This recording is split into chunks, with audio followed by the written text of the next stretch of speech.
All right, well, we're on holding by the book of Leviticus chapter 17. Again, we're on holding by the book of Leviticus chapter 17. We're in verse 7. I've been there for a while. The last number of weeks, really speaking about, for the most part, anyway, speaking about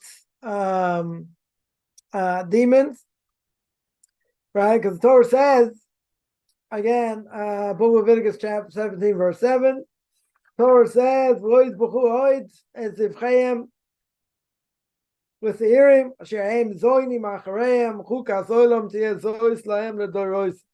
so Torah says, you no longer slaughter sacrifices to demons, right? To Seirim, these goats, but goats took the form of, or demons took the form, let's say, of goats. They're like when crazy people or people saw them, right? They look like goats to them. Afterwards they stray, they shall be an eternal decree. This shall be an eternal decree to them for their generation. So we said before, mentioned a number of times, not allowed to sacrifice to demons.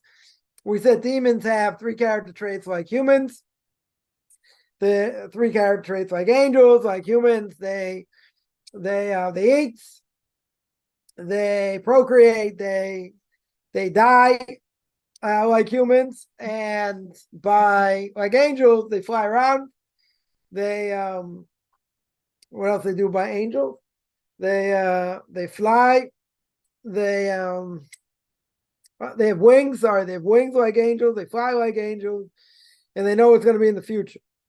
Right? They know what's going to be in the future, like angels. So now comes along the Sforno, great commentary of the Sforno over here, and the Sforno is commenting on the last part of the verse. Right? The last part of the verse says, it's an eternal decree, right? For them, to them, for their generations. Right? Again, we mentioned many times when the Torah says the word l'doroisam or le'olam means forever, or for all generations means exactly that. It means all generations. Now, it could be there's some things won't apply. You don't have a temple anymore. So a lot of the sacrifice, right? A lot of the sacrifice in general, you can't, I mean, all of them you can't do, right? You can't do any of the sacrifice. So there are a lot of things that even though Torah says it's forever, because we messed it up, because humans seem to have messed it up. So therefore, can't do it. Right now, someone will say, doesn't that mean Torah's not true? No. When the Torah says forever, all things being equal, it should be forever. If mankind comes along and messes it up, i.e., we messed it up, that'll circumvent what we say over here. That'll tell us really it should have been forever. What if it should have been forever? Why don't we have it? Why don't we do certain things? Because we messed it up. Right? Temple being destroyed being one of them. Right? Certainly being one of them. Many other things also. But again, that we've spoken about. That we've spoken about before. So comes along this Forno. And the Sforno says, kind of long Sforno here, see how far we get. The Sforno says, first of all, you're not allowed to sacrifice, right, to these demons, right? That we said, that the Torah said. Even though, now, what's the problem? What's the obvious question? Right? What's the obvious question? Yeah, this is chapter 17, verse 7. Book of Leviticus.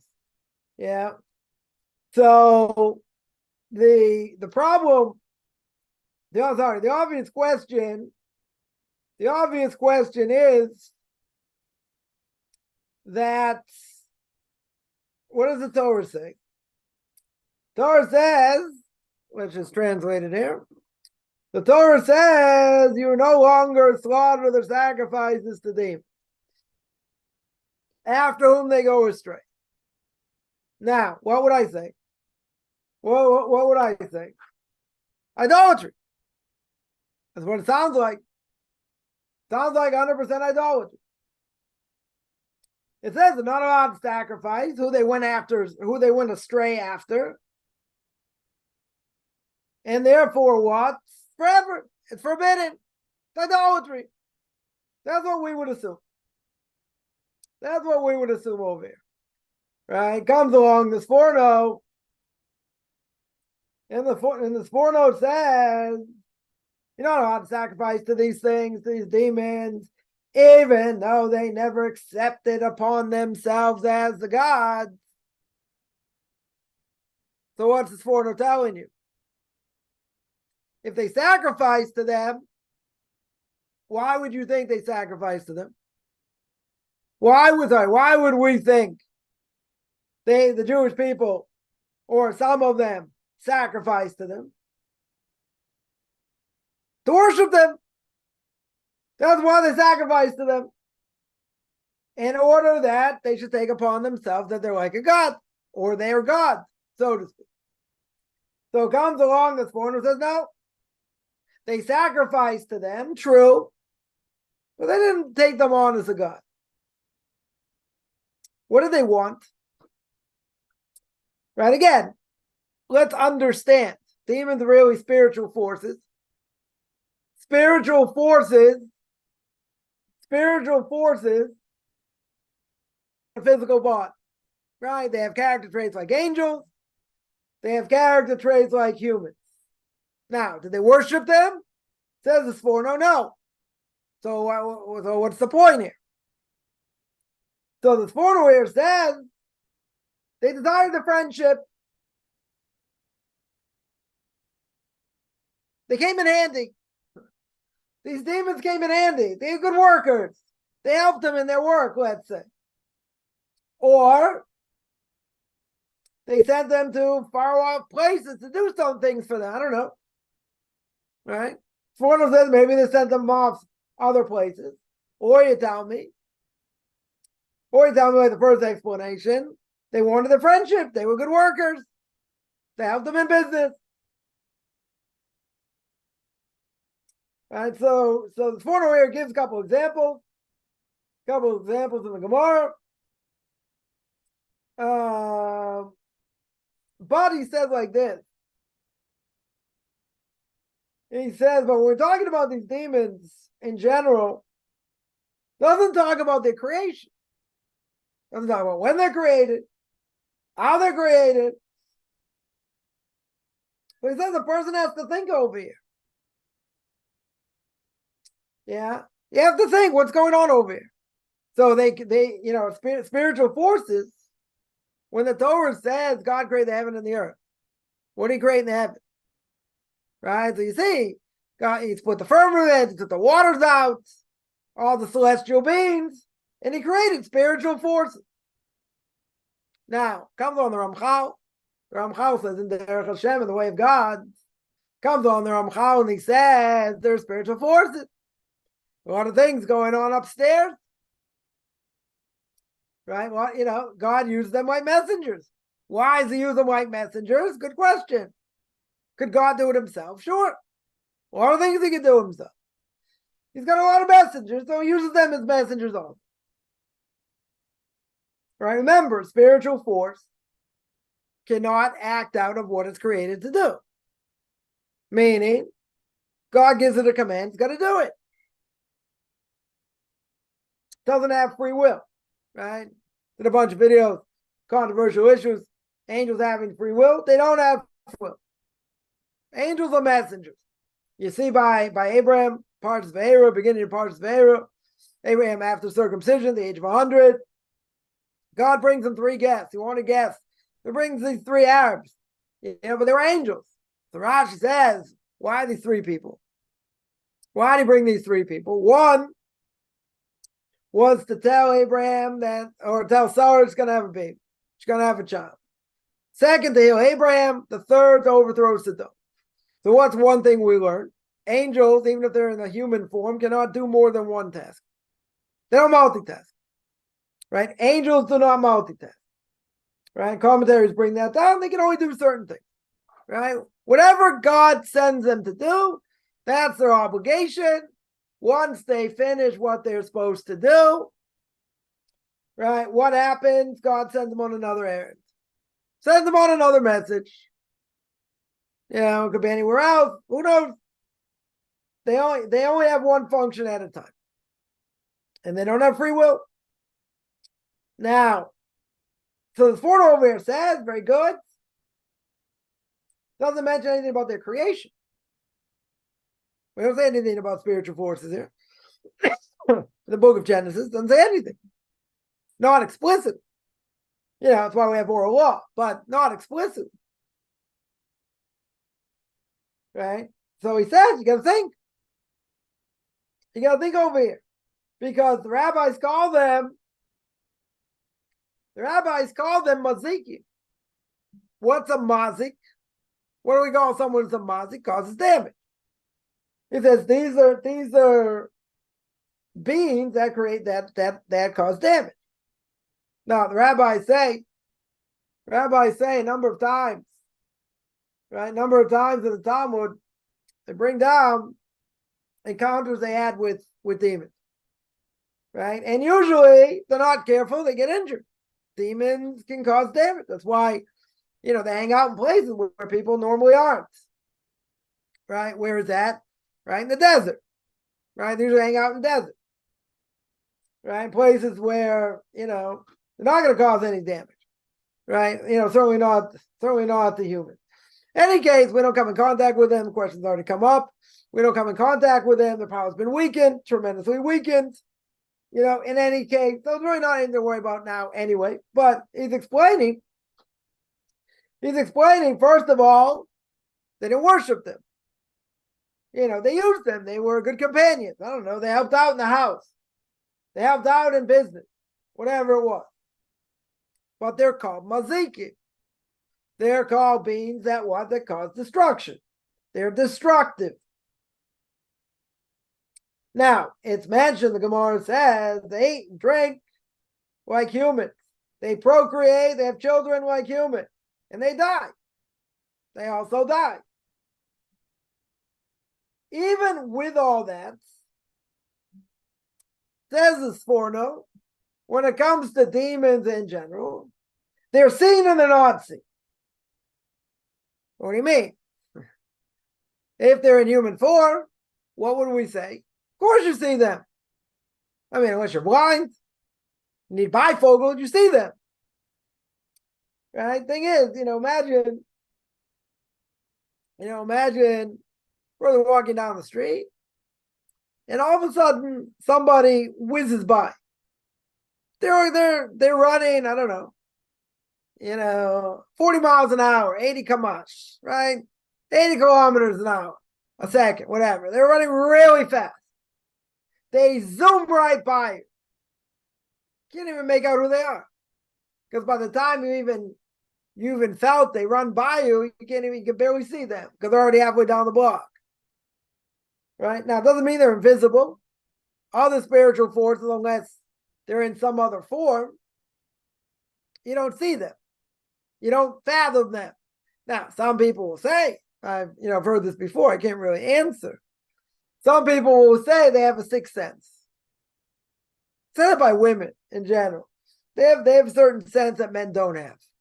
right? But what's a sixth sense? What, literally they feel something, somebody feels something, but it's not there. You don't see it. People conjure up this idea of deja vu. What's deja vu? A person in a certain place, and they felt they've been there before. It sounds like a bad Freddy Krueger movie, right? Nightmare on Elm Street reference. So you could say, well, a person feels something, their soul, let's say, feels it. You don't remember it in this world, per se. I mean, according to the way we look at it, right? A soul will never remember anything from a previous life when it's awake. I'm not going to go into regression. I don't know how regression works.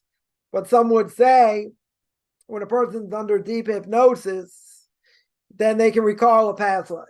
So I asked one of my rabbis, very much steeped in Kabbalah. He said it should never happen. He said he doesn't know what that is, but he said, according to Kabbalah, it should never happen. The soul will never remember anything while it's awake.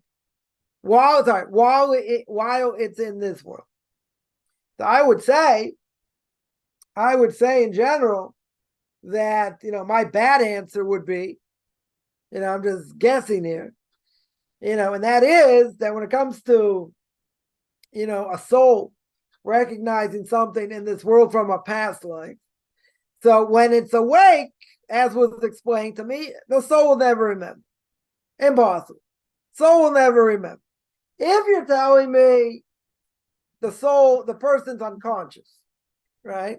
Let's say the person's unconscious. Yeah. If the person is unconscious, then I would say technically the person isn't awake. Now, if the person's not awake, so could it remember something from a previous life? In theory, because it's not awake. But if you're going to hold that a soul in general never remembers anything in this world, whether awake or asleep, so that's kind of hard to understand. Now, again, I don't have a bad answer here. Regression seems to go against what Kabbalah says. So, you'd have to have someone more steeped in this information than me. Right? But at the end of the day, bottom line for us is that's never going to make a difference. Right? It's never going to make a difference. The fact is, a soul in general, when it comes to deja vu doesn't exist by us. Person will never remember, right? Doesn't matter. They will never remember anything from a past life. So if they're walking somewhere and they feel something, I can't answer what that is. It's according to the way deja vu supposedly works. It's like they're in a certain place and remember something happened in the past. Not in this life, in the past life, or something like that. Right? So for us, that should never exist. Right? That from what I understand, that shouldn't be. Right? That should never be. Now, so how to get onto that? Because there are people who say that, I'm not gonna say it's a power. It's not really a power. But they feel certain things, spiritual things that you shouldn't necessarily be, shouldn't be able to see. Or feel for that matter. Because even, let's say a soul sitting right next to him. Yeah. Soul of, a family member dead many years. Now let's say soul sitting right here. Can I see it? No. Anybody see it? No. Shut off the lights? No.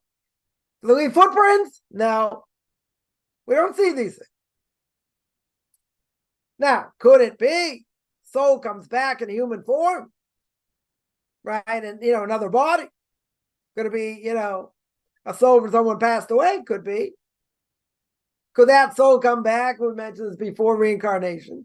Soul could come back as an inanimate object. Could come back as a rock. Could come back as a wall. Right? Right? It could come back as many things. For whatever reason to be fixed up. Yeah. So at the end of the day, very interesting, the Sforno says, they're seen and they're not seen. Right? You gotta tell me what's the obvious question. Right? What's the obvious question? The obvious question is,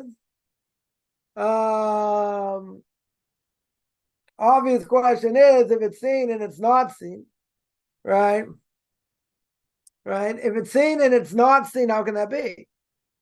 Either you see it, or you don't see it, right? In other words, if they saw it, they saw it. If they didn't see it. So again, it could be, it's like seeing something like go right in front of you very, very fast. You see some sort of image, but you don't really see what it is. A potential explanation.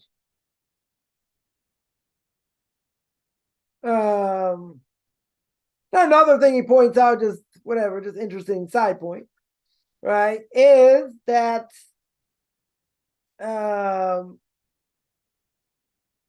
even if they're seeing, they're relatively thin. They're extremely thin, right? So even if they eat, the whole question how food digests, in that sense. Because if you really can't see them, that means like they're razor thin. And if they're razor thin, what happens when they eat? Yeah, when they eat, they drink. So the food that they eat, whatever it's going to be, also has to be very thin. Otherwise, it won't go through their body, whatever their body looks like.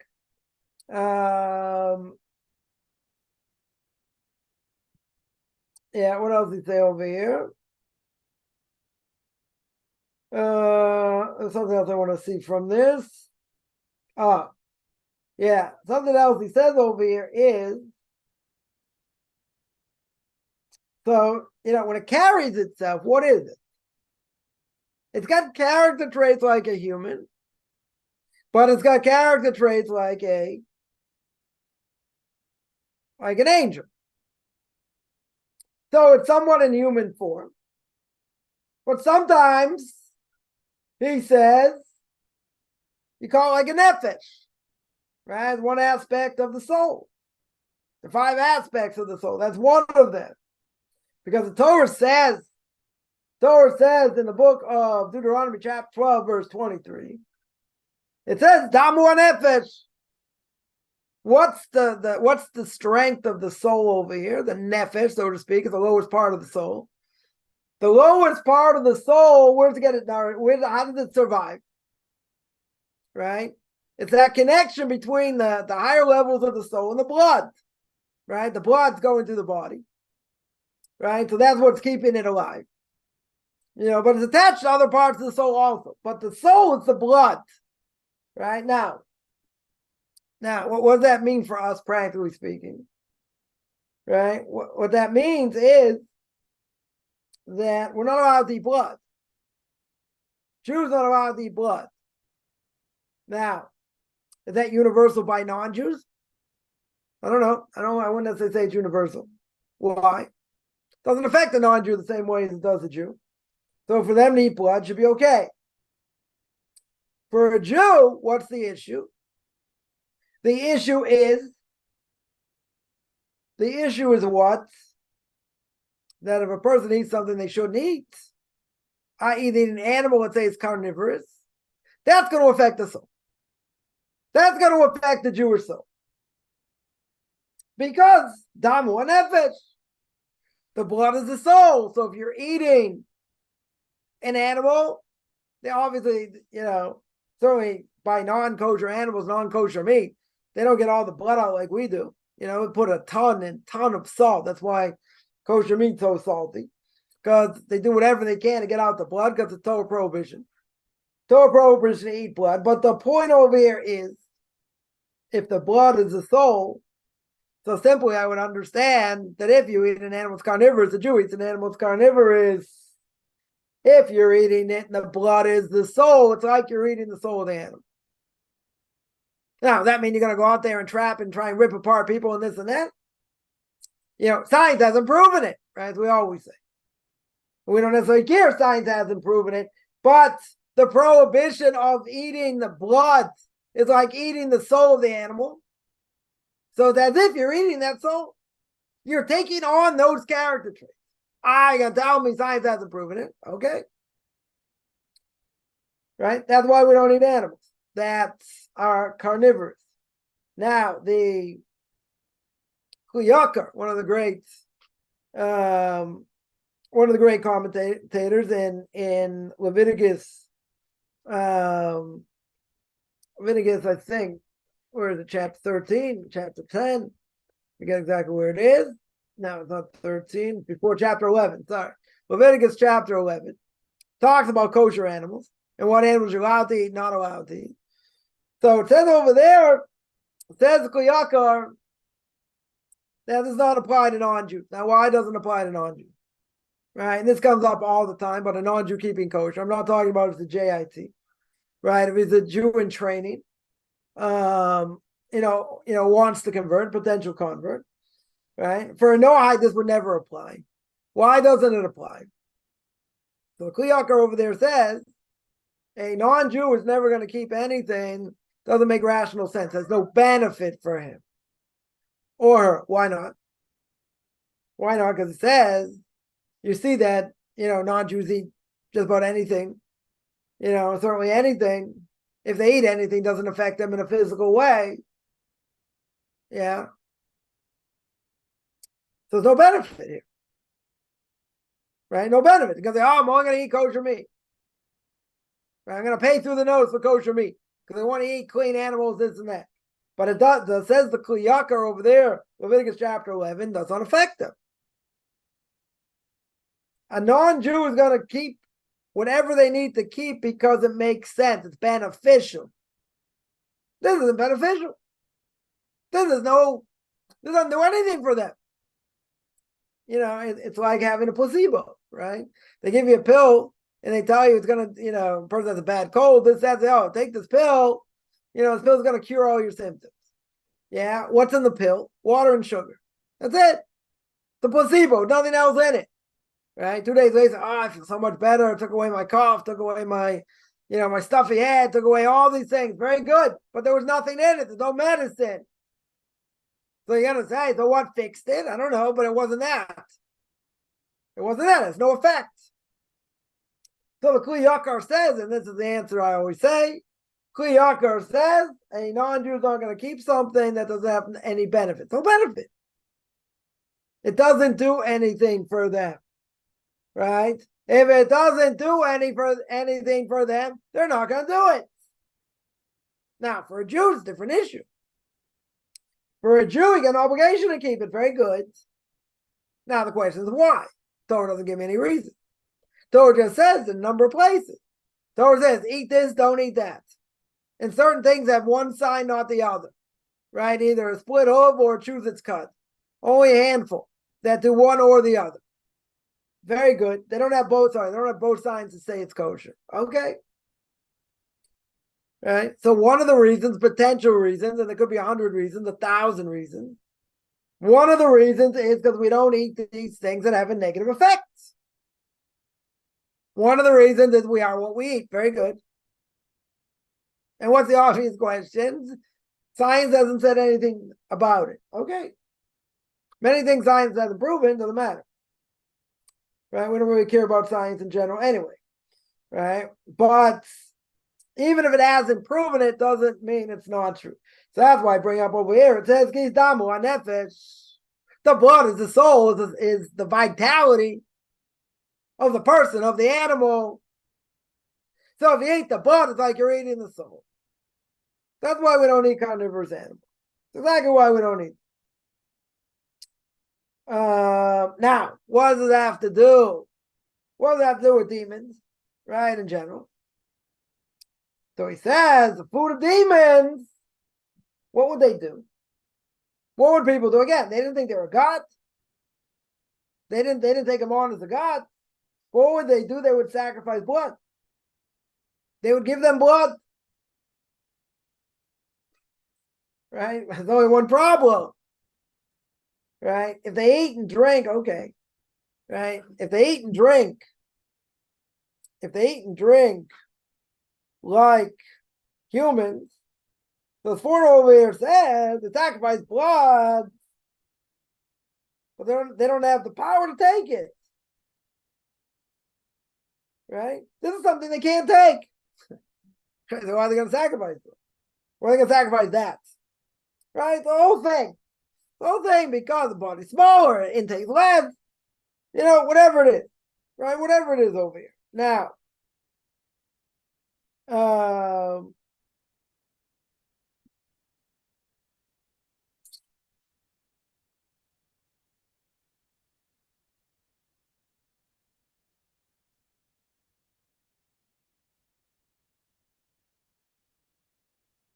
again, they want to have a connection. Right? First reason is they want to have some sort of connection. So now we brings a mind-boggling idea. He says, right, we want to have a connection to them. They help us out a lot. He says they help us out at night, right? They hang out at night. So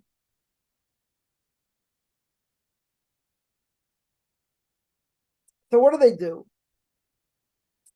What do they do? He said, what helps over here? He says they eat, they drink, they procreate, and they die. So they're part human. Now, when a person eats or a person drinks, when a person eats or drinks,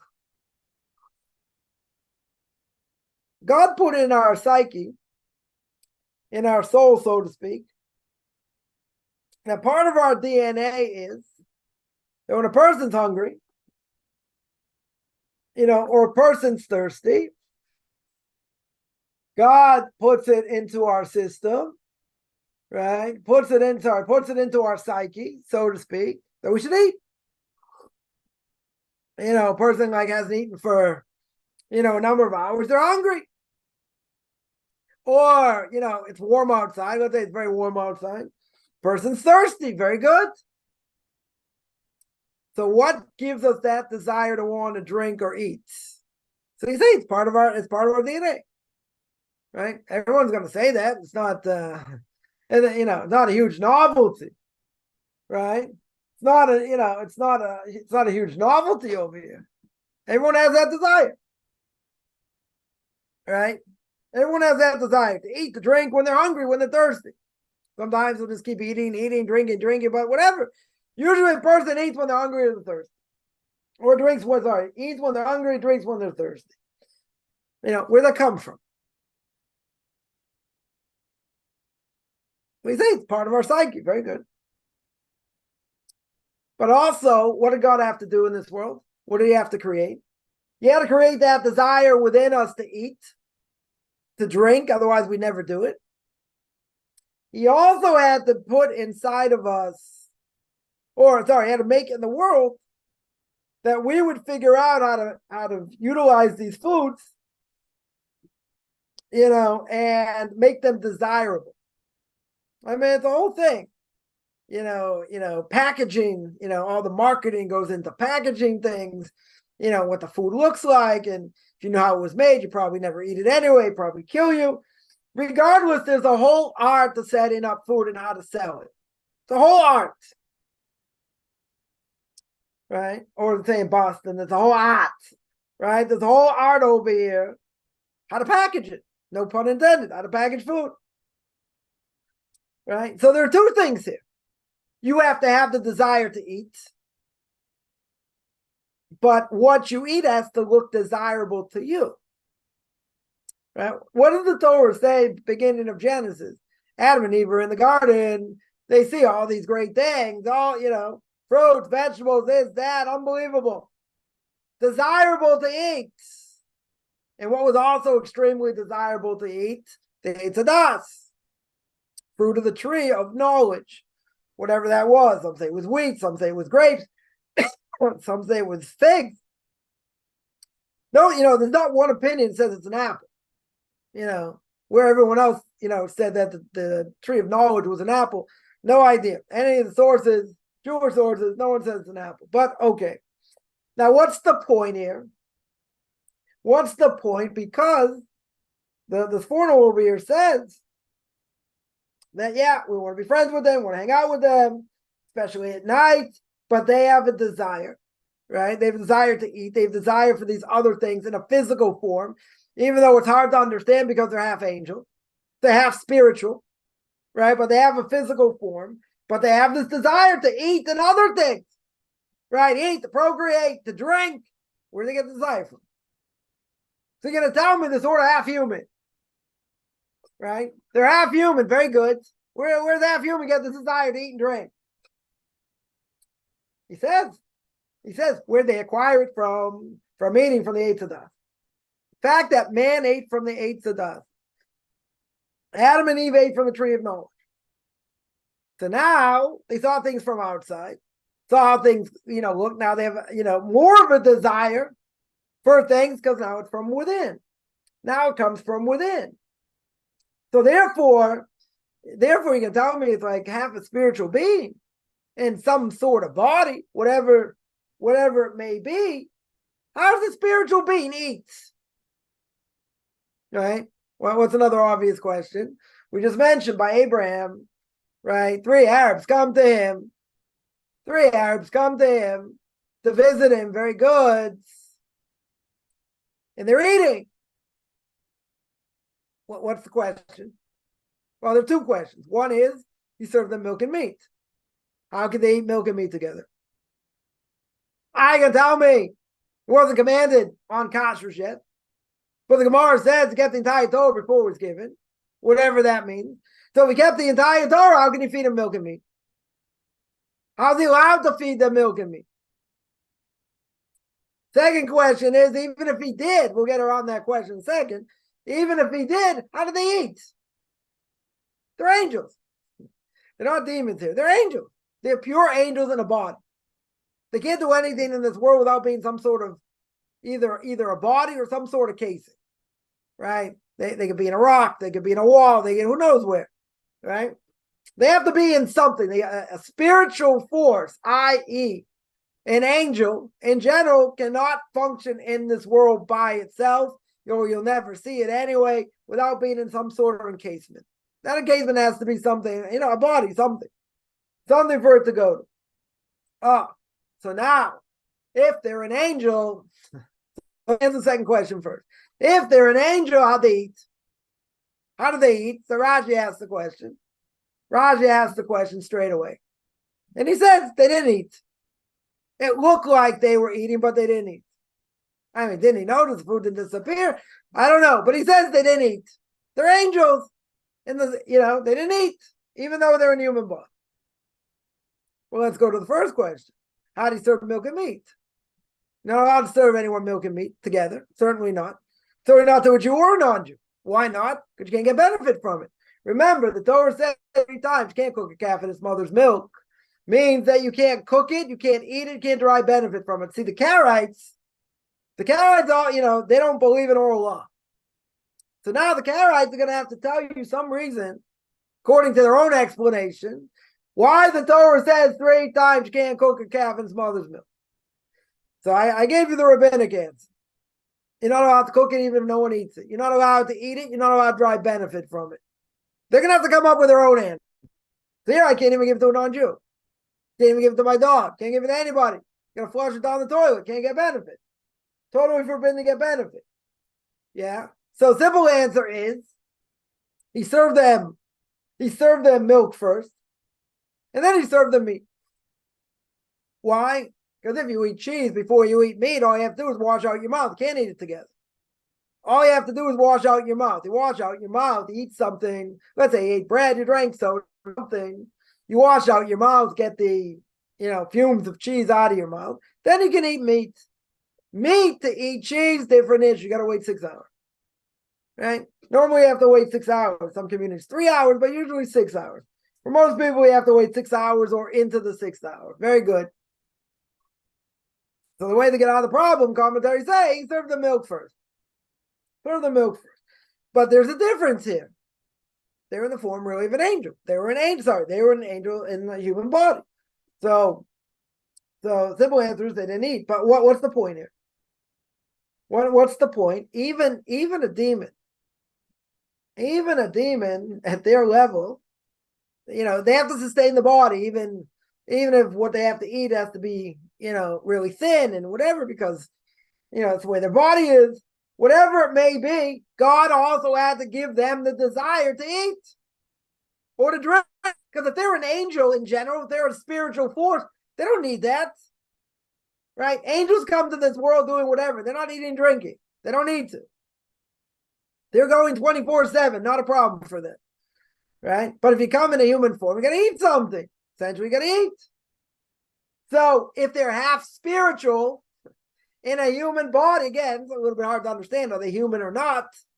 Right? So I would say they're half human in some ways, even though they do things like humans, where they get the desire to eat or to drink. Because they're coming from the spiritual world. Get it? They're a spiritual force. So if they're coming from the spiritual world, they don't have a physical desire to eat. There's no physical desire. Comes along in the Sforno and says, you know where it came from? It came from they acquired this desire to eat from what the Eitzah does. Right? From the tree of knowledge. So what happened further? So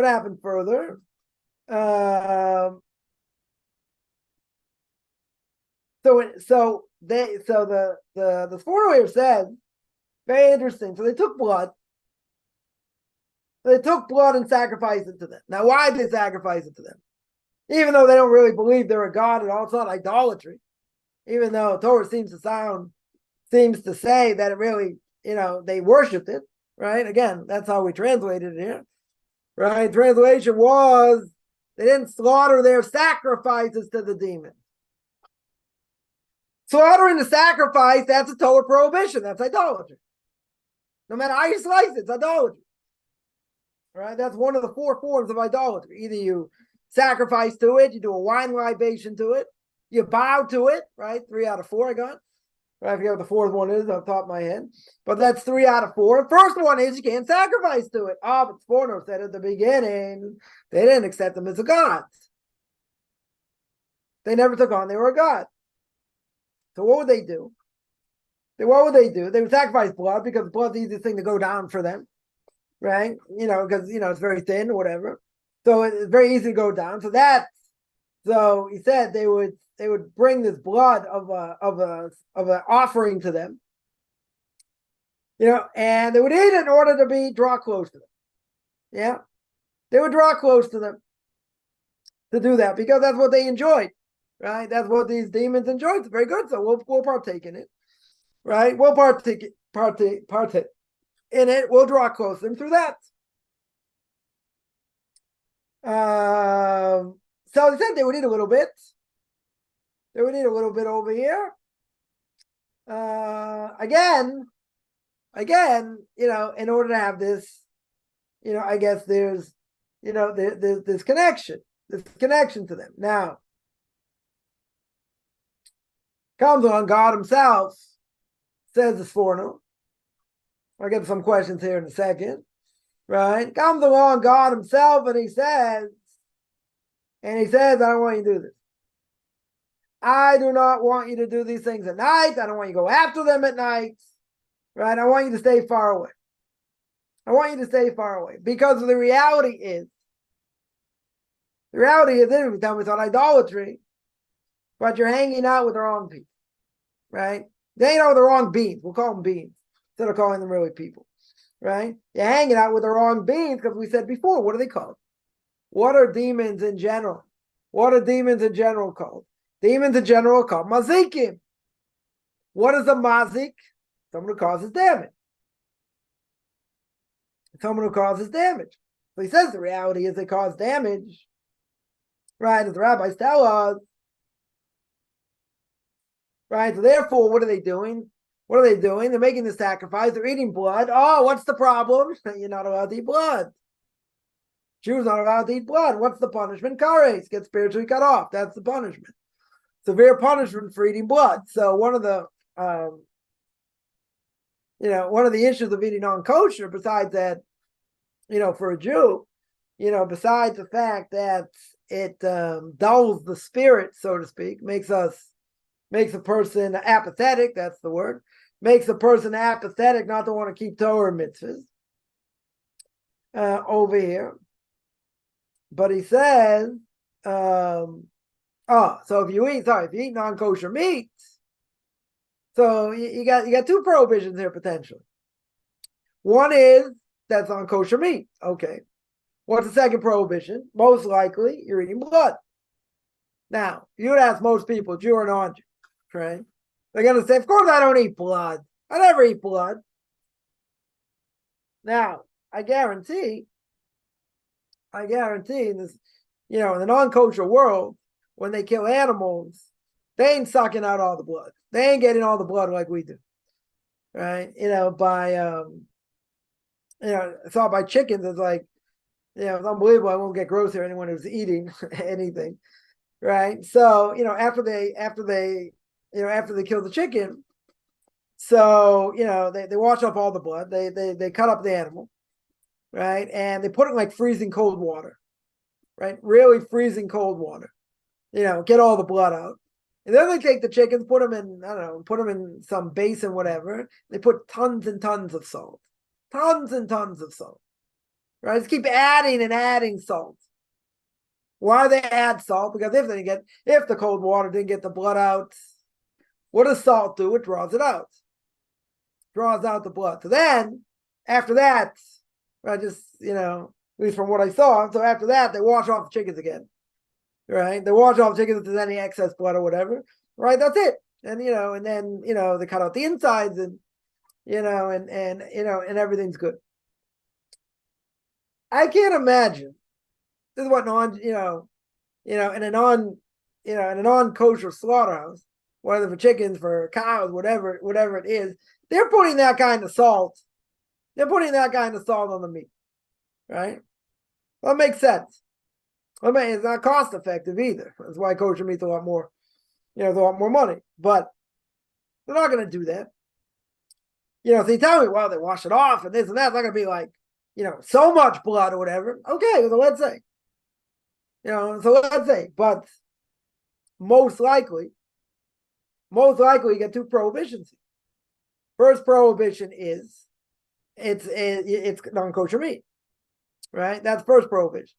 Second prohibition, and again, it could be a cow that's not ritually slaughtered. You shoot it in the head, you stun it, you carve it up, whatever, to kill it. So it's not ritually slaughtered. So it's not kosher, you can't eat it.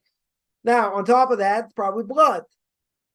Jew can't eat blood, right? Blood is a Torah prohibition, right? Torah prohibition, it gets spiritually cut off, right? So people say never eat blood. Someone told me, I think in Germany, some other places, they have sandwiches actually with blood in it. Now, you take them at their word, and I'm putting ketchup or whatever, anything fake in there, right? In general. Yeah, there's blood going in there. Torah prohibition for a Jew, right? Could be for a non-Jew either. I don't think so. I don't think so. But so now they want to sacrifice blood because that's one of the things that a demon can digest very easily, whatever. So they want to have this connection to the demon, so to speak, right? So the punishment is being spiritually cut off. Just like the punishment is death by eating from the Eitz Hadas. What was the punishment from eating from the tree of knowledge? Death. Was death ever a consideration by God? No. I mean, I shouldn't say no. It was. That's plan B. Should death have ever been put in the world? No. Did God know man was going to eat from the tree of knowledge? Yes. So there are repercussions. Okay. The repercussions is this comes along this forno and he says, you can tell me, right, it's forbidden to eat blood. Then what's the punishment of blood getting spiritually cut off?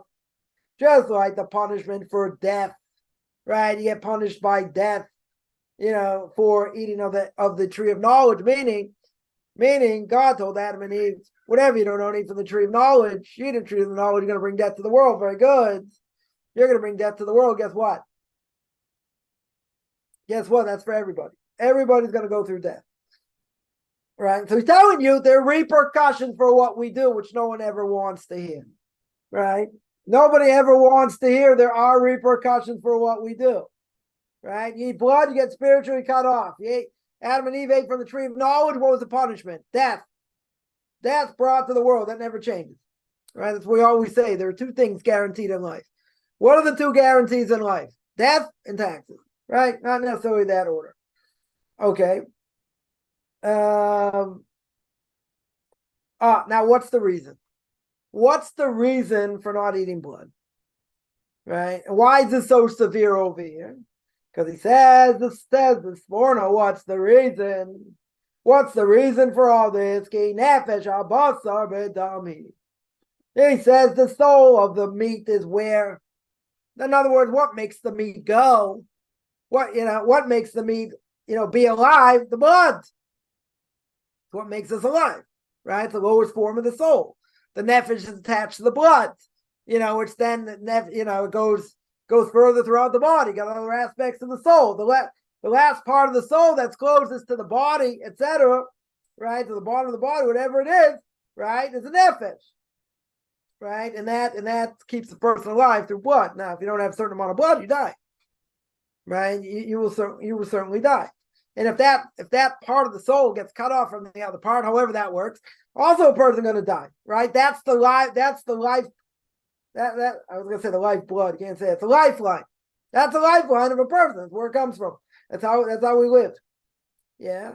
So that's why eating blood is so severe, because it's like you're eating the soul itself, right? Even if science hasn't proven it.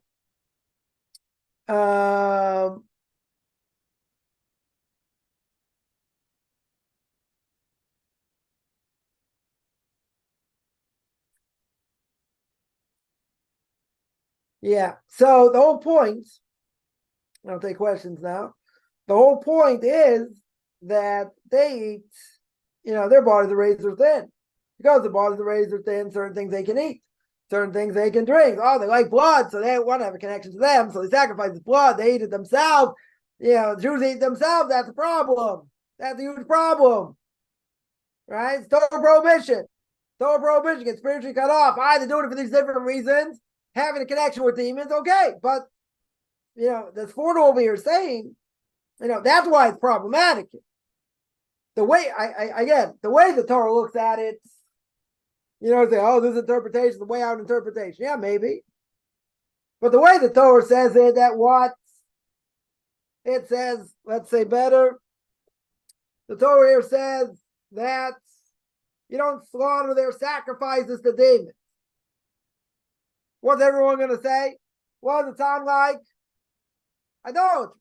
Well, first of all, he says it's not idolatry. They didn't believe they were gods, but they had a connection to them. They wanted to have a connection to them, right? So he goes to this whole thing saying, yeah, they're raising things, they only eat certain things, to satisfy the body and drink certain things. Blood is a common denominator. Oh, we'll sacrifice blood to them. We'll be like, we'll be chummy with them. Okay, very good. He says you can't do that. It's total prohibition. Not idolatry. It's a total prohibition. Right? Total prohibition being spiritually cut off. Just like, right, that's total prohibition.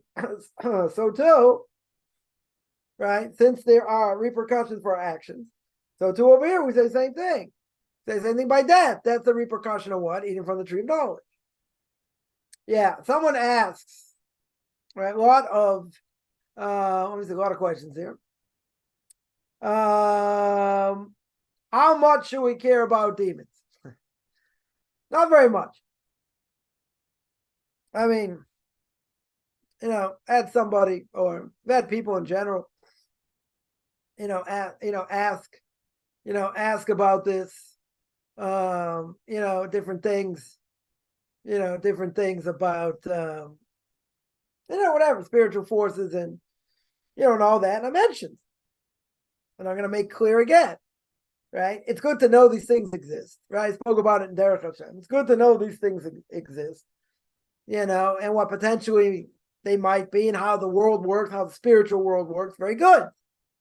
But at the end of the day, you'll say, okay, Does this affect me in my regular day-to-day life? No, doesn't affect me. We don't really, first of all, they don't have the same power they used to have. Second of all, we're not coming in contact with them anyway. So, it's really irrelevant. I'm going through it because it's a very interesting topic here. Very, very interesting topic, how it works and what they were doing, right? Because it sounds like idolatry. Practically speaking, that's no relevance, right? Really, I should say, it doesn't have relevance really to our life. It's something to learn, though. So I could have spent 5 minutes on it and just, moved on. But, a lot of people like this stuff. So, it's good to go there. We're still not finished yet, right? But, there are things out there when it comes to spiritual, again, even if we understand certain things at a base level, about spiritual forces and this and that, most of this has no relevance to our life. Doesn't have any relevance. Doesn't have any relevance. Yeah, Ouija boards. People play with Ouija boards. Torah prohibition, even for non-Jews. Right? It should be forbidden for non-Jews, etc. So those things are dangerous. Playing with fire, in general. But it has power. These things have power. For a person to say a few incantations and have a certain level of power of certain things, you don't have to be on a high spiritual level to do it. Now, the Torah says you can't do it. The Torah says it's forbidden, right? So that I can understand. That's more common. People bring up souls. People do incantations. That was the question we asked before.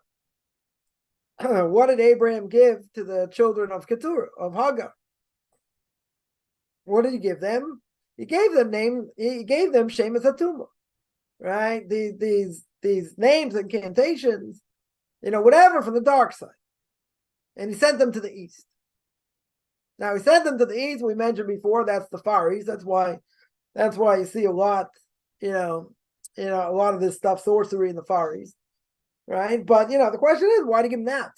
Of all things, they're going to give them all kinds, could have given them all kinds of gifts. Why that? Right? So Rebbe pointed out, which again, still hard to understand. He wanted to say he sent them Far East, and he gave them that to show they're not going to have any connection to Jews at all. They're going to be so different from Jews and what they're doing. He said, "Here, I'm going to give you this. Go away. You'll never have connection to Judaism and Jews ever." Okay, right? One explanation, one possible explanation that we should never mix them up to be Jews. Okay, I would still ask the question. And I can see his face like screaming at me. He's like, "What? You don't like my answer?" It's still hard to understand. Why give them that? So you say, well, people can tap into it. We have an evil inclination. God put it out there, whatever. But again, even if you want to separate them from the Jewish people, right? You want to say they'll never be part of the Jewish people. We're never going to make that mistake and all that. Very good. Right? But that's like playing with fire. Why even allow that in the world? So you say to give me free choice. Why did God create evil? The Ramchal says in Derech Hashem. Why did he create evil? Give us free choice. Does he want people to tap into it? No. Right? Are people allowed to? Sure. You're allowed to. You pay a price. You'll pay a serious price. But you're allowed to tap into it if you want. But this is forbidden for Jews and non-Jews. Right? So again, I would still say it needs further clarification. Why give that more than anything else? Right? So how much should we care? I wouldn't say that much. Doesn't really affect it. It's an interesting topic though. We're not, not quite done with it. Right? But people like these type of things, spiritual forces, how they work, very good. When I went through Derech Hashem, and I explained, when we went through this, okay, it's good to understand what it is, right? It's good to have an idea what it is, but okay. More than that, I mean, the Ramchal brings us down by demons, right? He talks about demons there, brings straight from the Talmud. Talmud brings it down, right? It's the Gemara and Chagiga. Gemara and Chagiga talks about it. So what level should we try and understand this? Okay, you get something out of it. Very good. It's very interesting, right? Sometimes more interesting, less interesting, whatever. But the reality is, should we really care? No. Doesn't really affect them, right? It is, just an interesting thing over here. Can demons get into human beings today? And this is not demons, right? Let's understand. Let's understand. It's called the D-book. Let me put it up here. Let's see if I can spell it without breaking anything here. I think that's how you spell it. dibuk or dibuk, as it's called. Now, what is a dibuk? A dibuk essentially is a let's explain like this. When a person dies, all things being equal, their soul goes up, their soul gets judged. Now, it could be for some reason the soul is not allowed to go to Gehenna. It's not allowed to go to hell, so to speak, in order to get fixed up. What is hell in general? Hell, the way we look at it today, hell, hell, the way we look at it today is a cleansing process. It's taking the soul and purging it of the terrible things that it's done, right? The terrible things in this world, it gets purged, it goes through a lot of suffering, right? For 11 months, potentially 12 months, goes through a lot of suffering, and in the end, it gets its resting place in the next world till when the Messiah comes and resurrection of the dead and all that, right? However all that works, very confusing, when all these time periods come. But let's say that soul is not able to get judged right now, for whatever reason. Now, if that's true, what is going on with the soul if it doesn't get judged? If it doesn't get judged, the soul could be on the run for its life, running against or trying to get away from what we call Malchei Chabala, angels of destruction. Why do they want to destroy them? I don't know. But let's say the soul has no resting place right now. It's got no resting place. There's no, it's not getting judged. It didn't get to hell for whatever reason. It could be a number of reasons, but let's say it never got there. So it's sort of a no man's land, right? It's sort of a no man's land. So we understand, as Kabbalah tells us, probably getting chased by these angels of destruction. And these angels of destruction ready to rip it to shreds for whatever it might have done. So this soul, now again, it's a soul. This soul has no rest. It has no rest.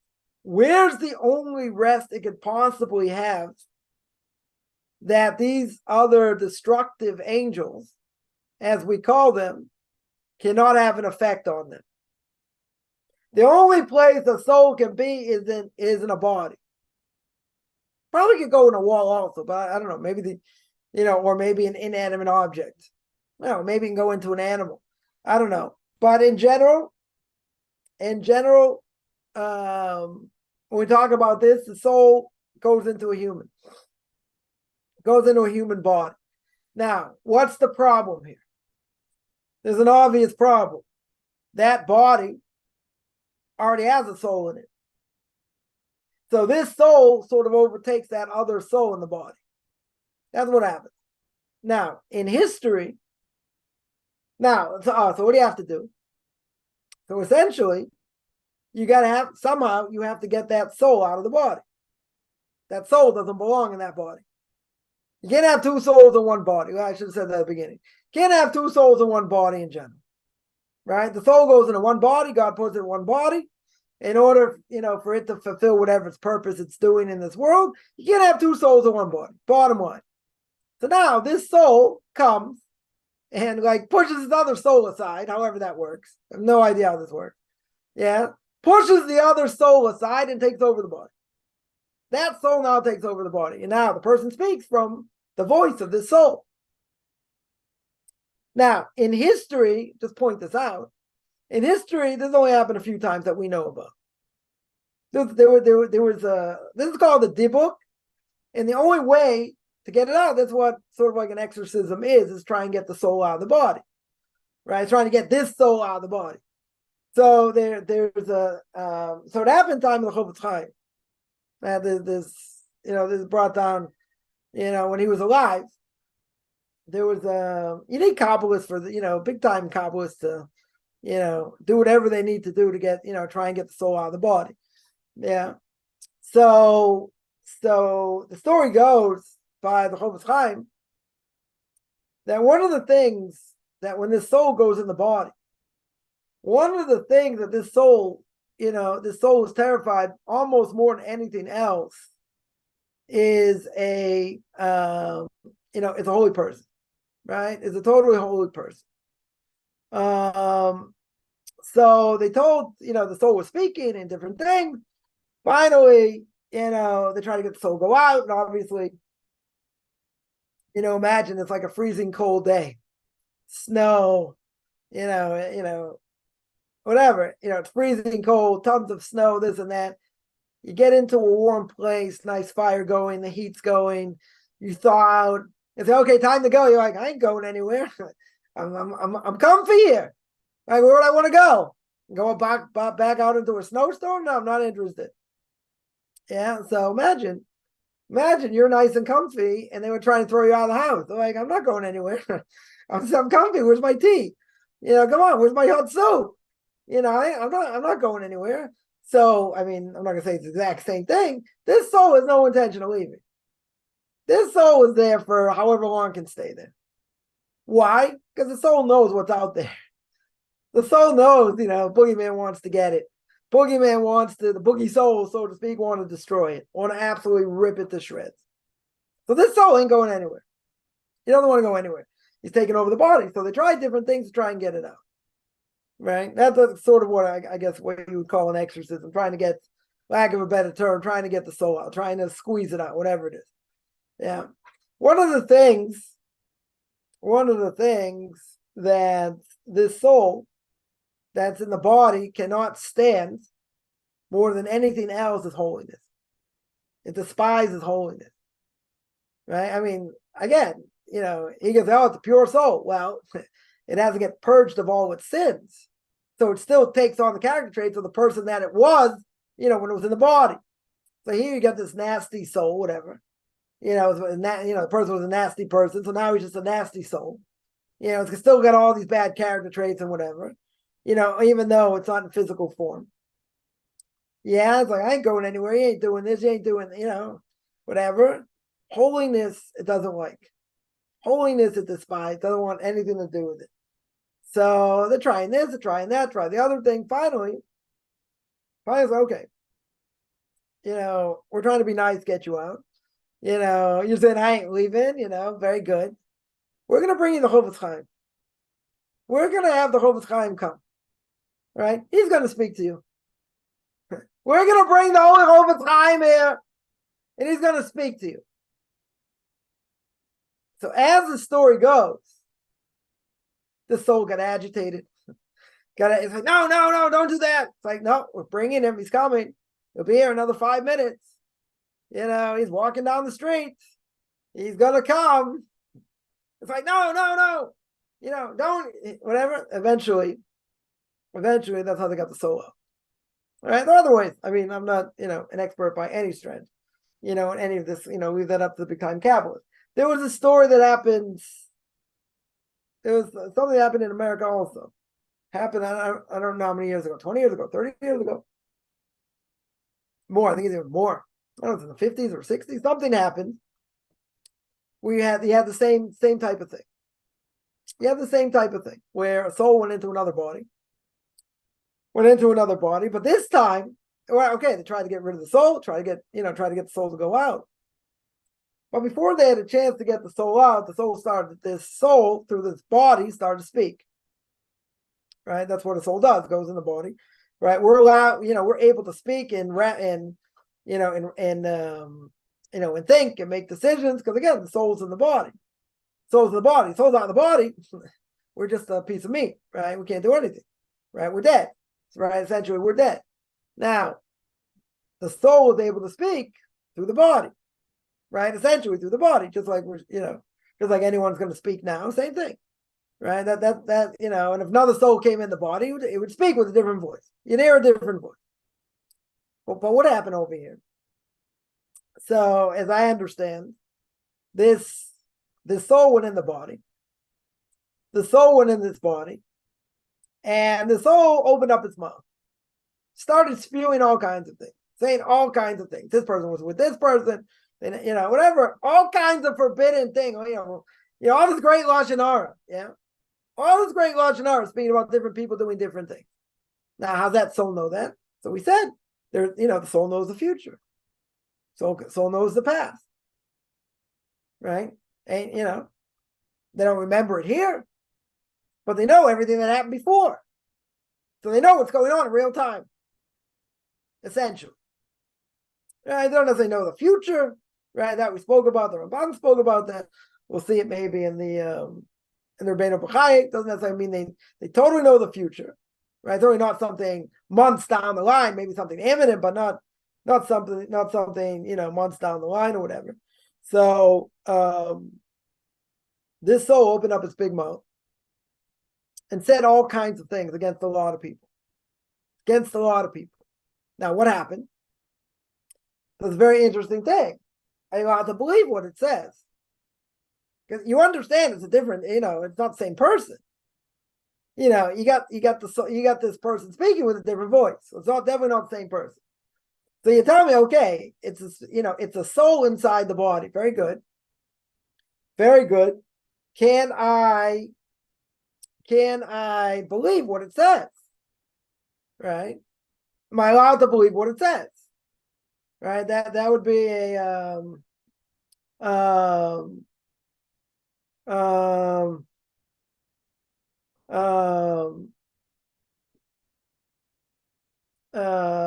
what's the reason? Reason is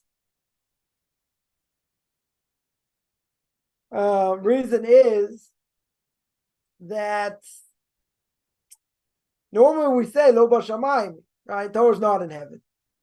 So if the Torah's not in heaven, even if a soul came down and said this, that, and the other thing, who said I'm allowed to believe it? Who said I'm allowed to believe it? But that's a question of itself, right? We're not necessarily going to deal with, but that's one question. That's actually one question. But at the end of the day, this soul said a whole bunch of things. And essentially what happened was, they said, okay, this is what the soul is saying. Very good. Let's see if it's true. Right? Let's see if it's true. Right? Let's see if it's true. So they, so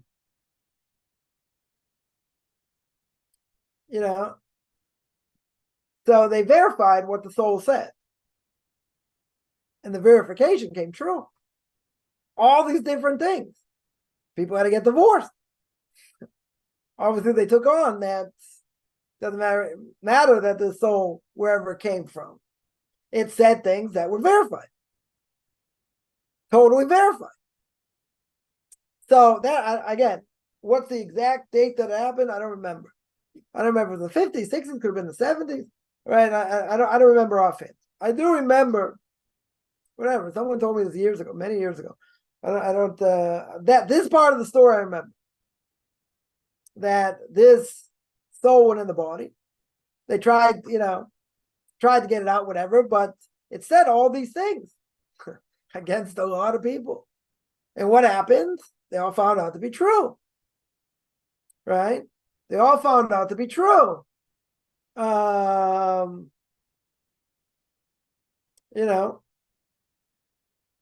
Totally to be true. So they took it to heart. He's like, yeah, you don't believe me? Go check it out. And they did. And from that, there were people who got divorced because of it. So is it real in our days? Yeah. Is it common? No. I wouldn't say it's common at all. Happen like, once every 50 years, if that, once every 100 years, 150 years. It's extremely uncommon. Right? It just so happens, that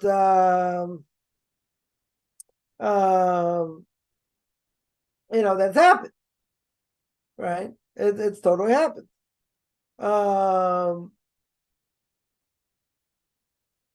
So someone here asks, souls have free will after death? No. Nobody's going to have free will after death. Right? Soul is soul is going to be a spiritual entity. Right? It's a spiritual force. It's like any spiritual force.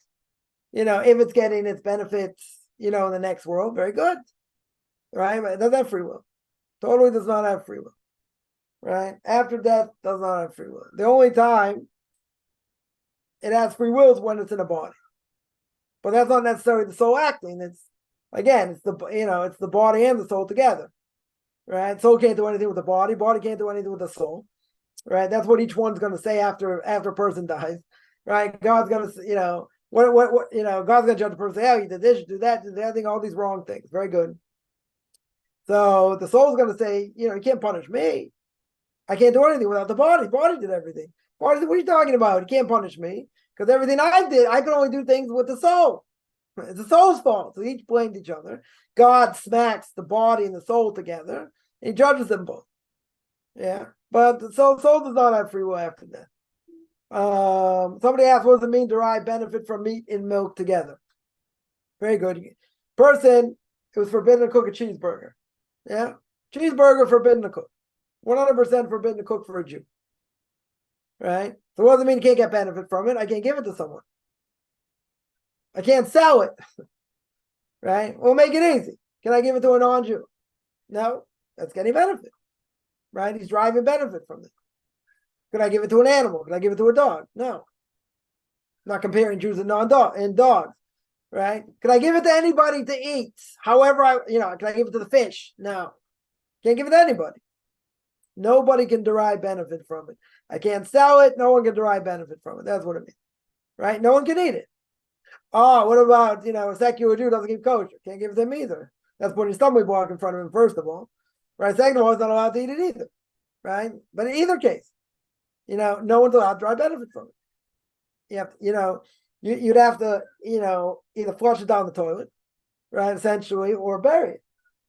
Or make sure if you throw it in the trash, and no cats around or whatever, to eat it.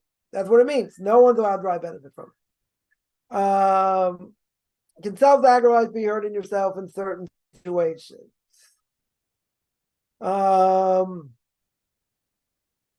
Depends what it is. Right? Can't answer that on one foot. Depends. Usually, I mean, let's say in times of war, someone, let's say, the enemy throws a grenade, in the middle of 20 people. No, not everyone's going to be allowed, is going to be able to run away because the thing blows up and it should kill everybody. So what does someone do? People run, one person jumps on it. One person jumps on it. What happens? Probably everyone else survives and this person dies. Now, essentially, that's suicide. Yeah. It looks like suicide. But, that would be one thing, certainly self-sacrifice can't do, but I don't think you're talking about necessarily giving up your life. Right? So, there are things that we may think, let's say like this. There are things that we may think are extremely important that we're willing to give up a lot for. A lot of emotion, a lot of time, even money, right? In the end, you give a lot of yourself, a lot of, we'll call self-sacrifice here. You give it a lot of self-sacrifice, let's say, what do you come up with? Aggravation, anger. So yeah, there are times self-sacrifice not worth it. So we may not be worth it. Again, I can't be more specific. Depends on the case. It depends on what the case is. If it's something where, it's only going to come out negative, but you're doing it for, altruistic motives and all that, okay. You have to realize that do the ends justify the means? Is it beneficial? Sometimes I would say it's not beneficial because you just get aggravated. Right? I'll give an example. Anyone ever been in a one-sided relationship? I'm not talking about between male and female. Even between friends, you do all the work, you make all the phone calls. You have a nice relationship, but they don't do anything. They absolutely do nothing. To keep up that friendship, but you're the one who keeps up the friendship. So what would I say? Depends how important the friendship is. If someone's not calling you, they're not, they're not in touch with you in general. So what's the friendship worth? If they know, get together, they just don't make the effort. So I would say, if the friendship's worth it, then you overlook it. You put a lot of effort in, and this person's not really doing anything, even though you get benefit out of it, right? Is a self-sacrifice worth it? Now, I can't answer that, right? That's not something I can answer, right? This is something that you have to see. Is it worth it? If it's worth it, okay. Now, some people would say, I've heard people say this person will never call you back. This person will never do this. So why speak to them? So some people say, I won't speak to them. It's a one-sided relationship. Everyone's probably been in one. And they, if it's that important to keep up, they'll keep it up. They'll be aggravated by it, but they'll keep it up. Is it worth it? I don't know. Depends on the case. Depends on the case. Right?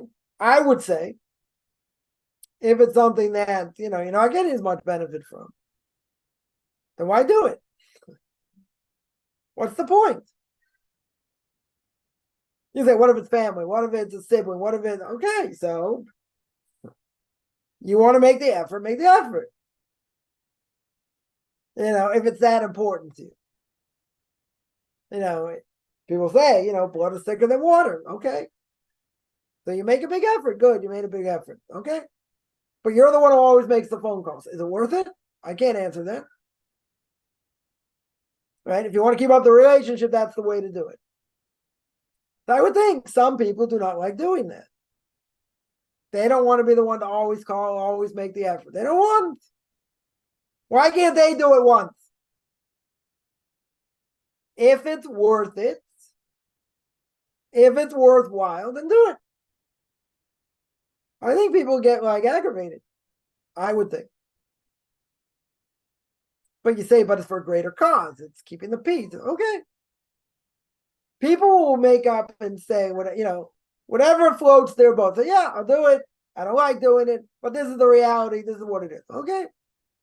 If it's worth it, then you do it. If it's not worth it, people do not like to be in one-sided relationship. People like to see it. Someone else is willing to go at least halfway. Let them make a phone call. Let them do something. And if they don't, you make a choice. Person can go through a lot of self-sacrifice, come up with a goose egg, come up with nothing. They're giving, they get nothing in return. It happens. I've heard plenty of people say it. It's all total lashon hara, but I've heard people say it. Many times. This person never call you back. I gave up on that relationship. Okay. People go for years not speaking because they don't want to pick up the phone. Okay. People make choices. You gotta, if it's worth it, then do it.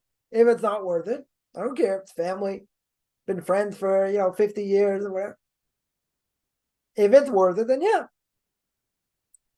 I would think some people would get tired. If it's all one-sided, you make the effort, they don't make any effort. What do you? If someone asked me personally, what would you do in such a situation? That depends.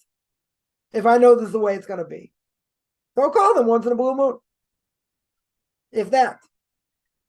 What if it's something you have to keep up the friendship for a different reason? Okay, so that's what you have to do. Is it nice? No, not at all. Doesn't mean you don't get together, you don't speak, and it's not worth anything. I'm not saying that. It can grate on a person. For I make all the effort. What do I get? You're not making the effort. You're not doing anything. Now, for some people, what does that show? Right? Just dig a little deeper here what this means. For some people, what does that show? It shows they really don't care. Doesn't mean they don't necessarily like being around you, but they don't care as much. Or you can tell me, probably this, and that is they're not good at keeping in touch. There are people out there not good at keeping in touch. There are people like that. Okay. So what do you do? So my answer is you do what you feel right to do. If you can't take it, you can't stand it, so don't do it. We get enough aggravation in life as it is. We don't need more. We don't need drama. We don't need more drama. Yeah. So yeah, can self-sacrifice be not worth it? Sure. Can it be painful? Yeah. I'm not gonna say it's always gonna be painful. Plenty of self-sacrifice that's worth it in the end. Sure. Again, it depends on the case. Demons exist today. We don't see them. Some will say they don't exist today. They've been basically obliterated from this world. So, we don't see them. We don't have contact with them. In general, much more common than the time of Second Temple period, and before, right? They had much more power, seemingly much more power. But again, even back then, not everyone came in contact with them. Depends where they hang out. Talmud tells a number of stories where rabbis were in a place where certain demons were, and got ran over, other things, because they're just reckless.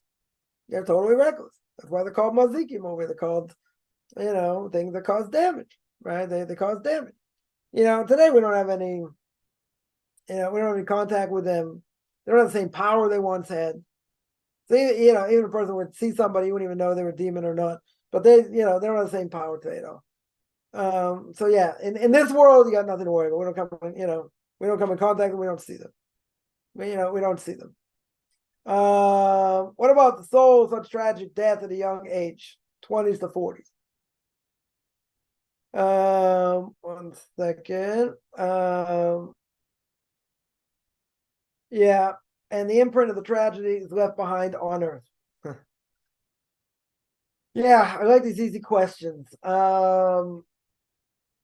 If a soul dies in this world, a person dies young. Well, I'll tell you what my Rebbe says on this.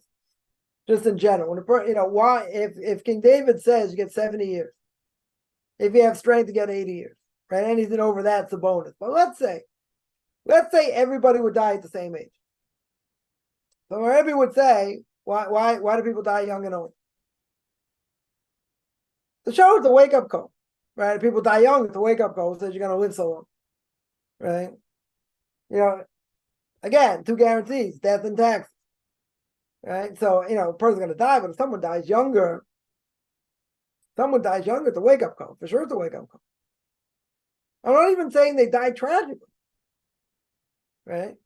Even if they die in their sleep, they die in their sleep.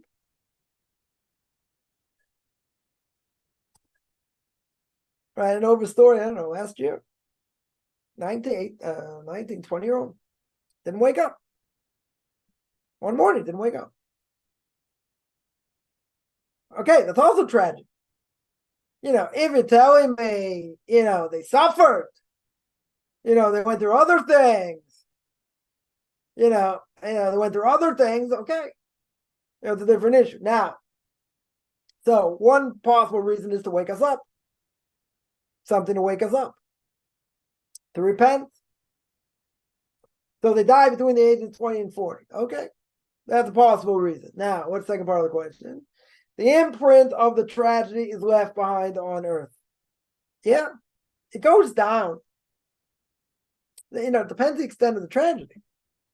Right? But, essentially, there's a colloquium that says, time heals all things. Now, it may not heal all things.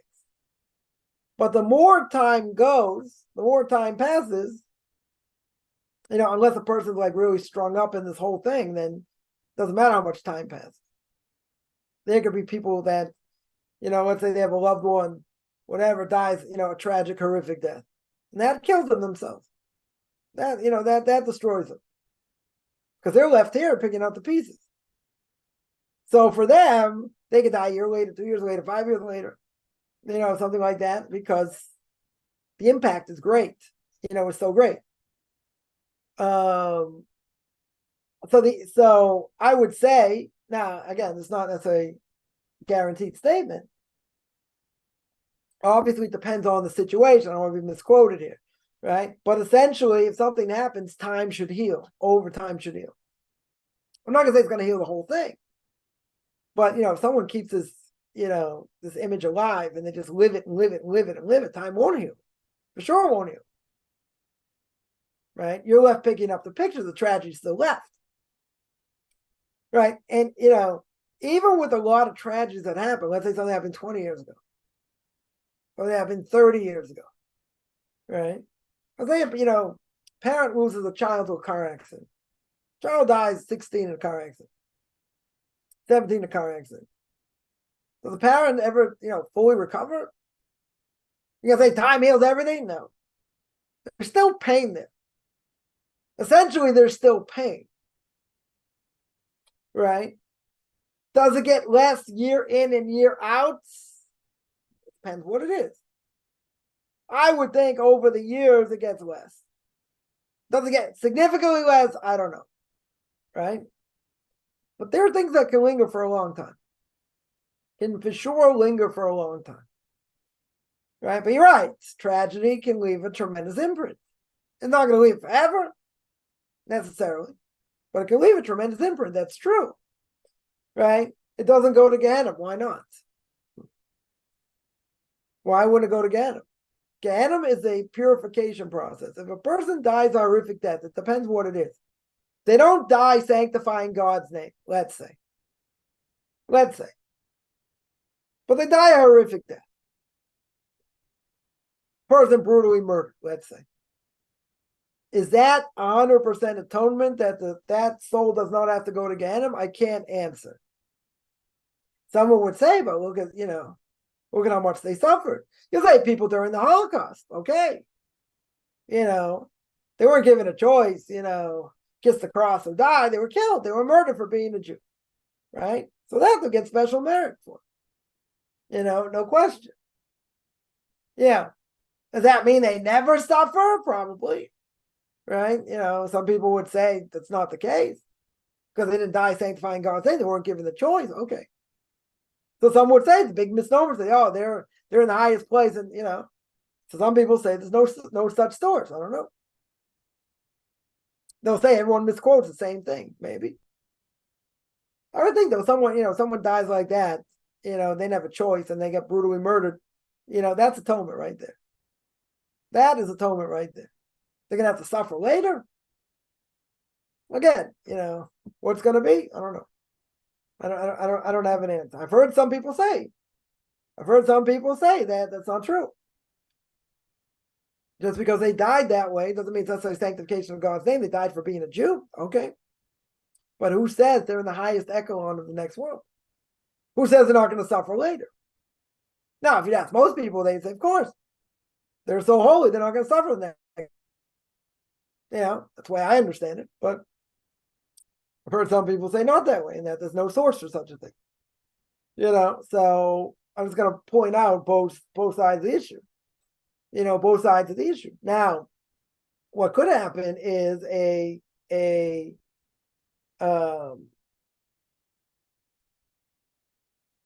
person can suffer in this world, and that suffering could be all they need to atone in the next world. They can tremendously suffer here, and as long as they acknowledge it's their suffering because of their sins, they could get full atonement in the next world, not have to suffer. Now, death does atone, that's for sure in general, but who says it atones for everything? Doesn't atone for everything. Right? They could be a person, right? They could be a person that suffers. They don't acknowledge where the suffering comes from. They just think they're suffering because they're suffering.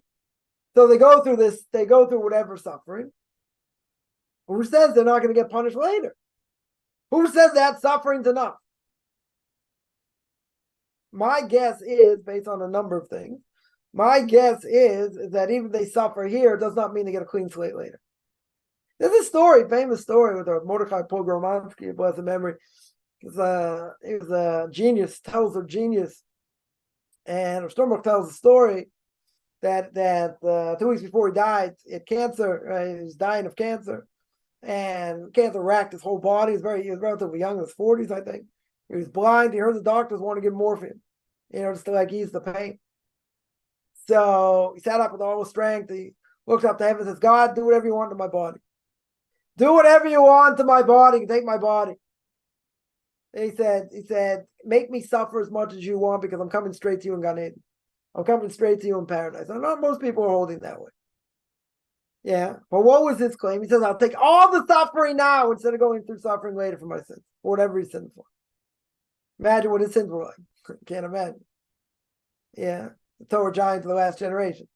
But okay. He says, I'll take all my suffering now so I don't have to suffer later. Now, is there a guarantee the person's going to suffer enough in this world so they shouldn't have to suffer in the next? Halavai. We don't want it either. Nobody wants it. Nobody wants it. But if someone had a choice, and they would get, given a choice of different things they could go through in order to have complete atonement in the next world and not have to suffer. So people say, okay, what are the choices? What do I have to go through to suffer in this world to get the total, slate wiped clean?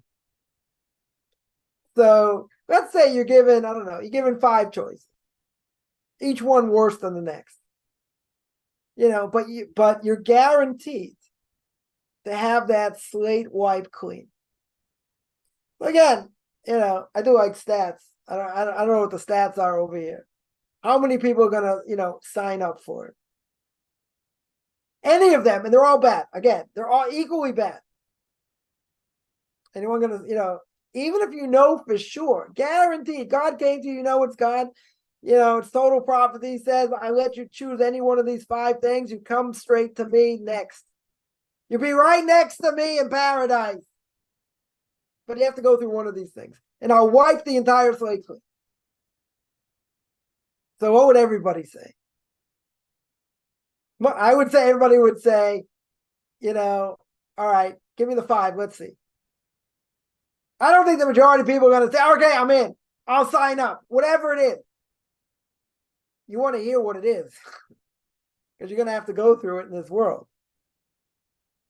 So, I don't think many people are going to sign up for it. And even if they're given a choice of 5 things, and each thing is just 10 times worse than the other, person may say, you know what? I'll take my chances in this world. I'll take my chances in the next world. Whatever's going to be now. I don't go through that suffering. We don't want to suffer. We don't go through difficult suffering. And at the same time, we say every day, we pray every day. We shouldn't be brought to suffering. Very good. But, I would say that you can't get anywhere if you don't suffer. Suffering takes away sin. If suffering takes away sin, should we sign up for more? If we deserve it, shouldn't we sign up for more? Sign up for more. Right? It's going to totally clear us. Totally clear us. Makes perfect sense. I don't think if people aren't going to sign up, they don't want it. It's too hard. It's way too hard. Someone asked, is one allowed to give a non-kosher food to a non-Jew? Why not? Why should it be forbidden? Can non-Jews, even JITs, even right the day before they go to the mikveh to convert, can I give them treif? I can absolutely give them treif. Can I give them a mixture of milk and meat together? Yes. Oh no, sorry, that would be a problem. That's getting benefit. You can't do that. Can I give them other non-kosher food? No, 100%. I give them shrimp. I give them lobster. I give them all these things. Not a problem. Absolutely not a problem. Right? Non-kosher food's not a problem. Mixing milk and meat's a problem. That the Torah says you're not allowed to derive benefit from. Kosher food I'm allowed to derive. I can get benefit from. I can't sell it. I can't do business with it. But I can derive benefit from it. I give it to a non-Jew. I give it to a dog. I can, give it to someone else. As long as it's not a Jew. That I can do because it's not a prohibition of getting benefit from.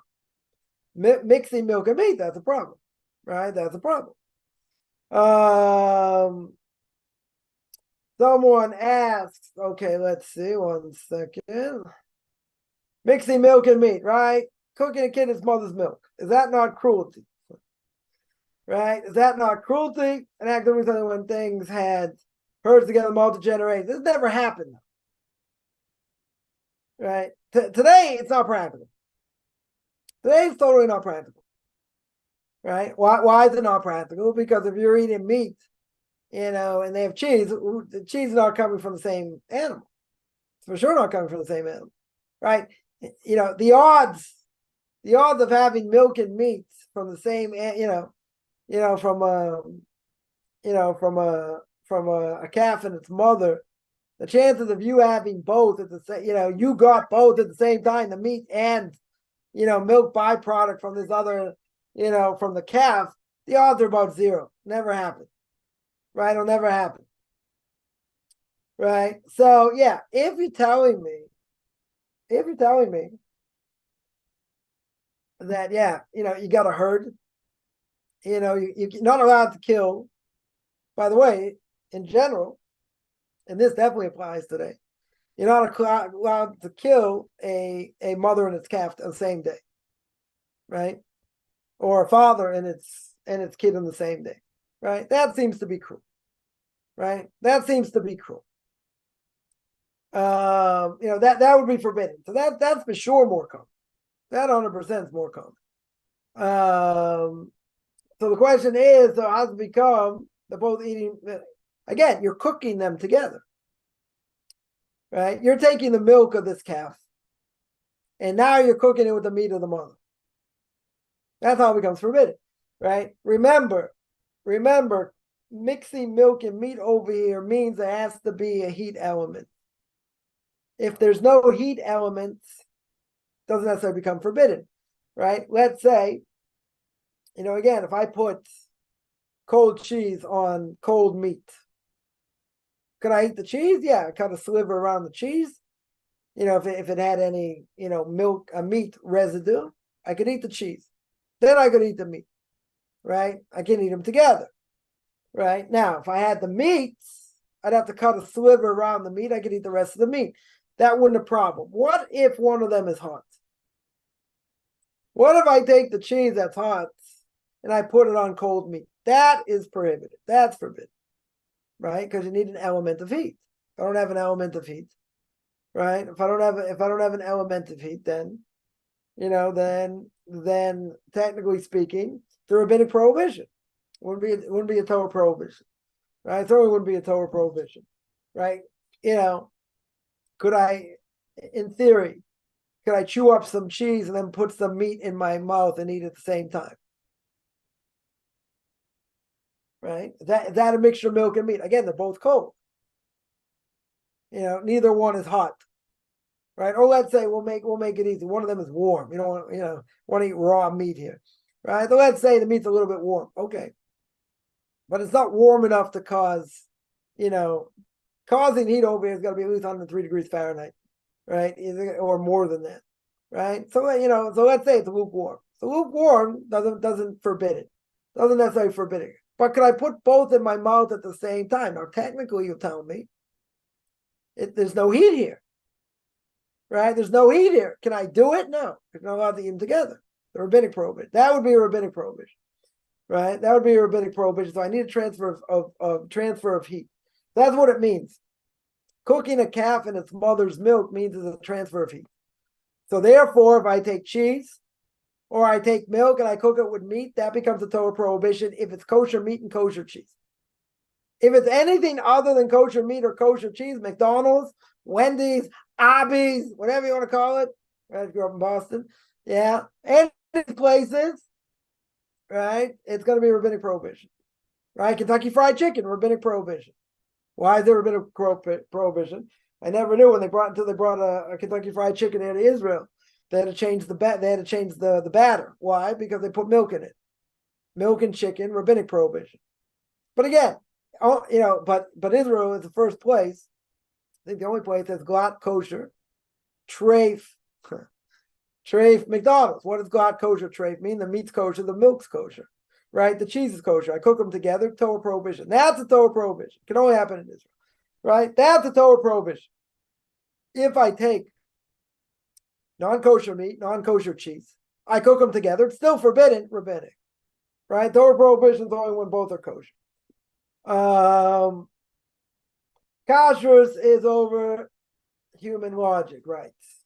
Kashrus in general, like many other things, defies human logic. It's a law that doesn't make sense. And it's very simple why it doesn't make sense. Right? Because if I take something that's permissible, I take meat that's permissible, I take cheese that's permissible. Why, if I put them together, why does it become forbidden? Shouldn't become forbidden. Right? Yeah, something illogical. Right? Cooking them, okay. Right? Cooking them together is not happening. So why is it milk and meat together? Again, what's the Torah saying? Torah says you're not allowed to cook a calf in its mother's milk. You're talking about cooking it. Even if you don't eat it. Cooking it, cooking is one problem, even if you don't eat it. Eating it's a problem, right? And certainly driving benefit, right? Driving benefit. So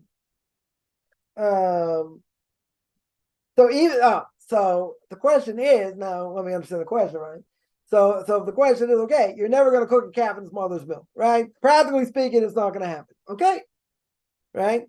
Practically speaking, it's not going to happen. Good, it's still forbidden. Rabbis still say it's forbidden, regardless of whether they're going to grow in the same herd, they're not going to grow in the same herd. You can't take milk and meat together. It just so happens that the Torah says you can't cook a calf in its mother's milk, meaning you can't cook milk and meat together. But you're right. You'll never have a case in general. Certainly today, it'll never happen. It should never happen unless you have your small herd or whatever. But even then, probably not even common, right? That you're not going to have a cow and you're going to cook it and kill its calf and eat them together. It's probably never going to happen, right? It doesn't matter. The fact is, once the Torah says you're not allowed to cook it together, right? It means that even if you don't do it the same day, even if it's not the same, you don't have to say the calf and its mother. It means milk and meat. That's what it means. That's what it means in general. Someone here mentions, I think some Adventists don't eat meat and milk together because it's on the show it's harmful. Okay. Right? And some people are crazy, they're vegans. Okay. But I don't know. Again, this is something like many other things, so many things in the Torah that don't make sense. Right? Do not make sense logically. Could it be if I cook them together, right? It could have a negative effect on the body. I don't know. I don't know if it's been proven. I don't know if that's necessarily been proven. To be true, the Torah says you can't do it. So what's the reason? I don't know. It could be 100 different reasons, but it's something that something we definitely don't understand. What would be a situation where non-kosher meat, non-kosher cheese would be rabbinic prohibition? KFC, that's chicken, right?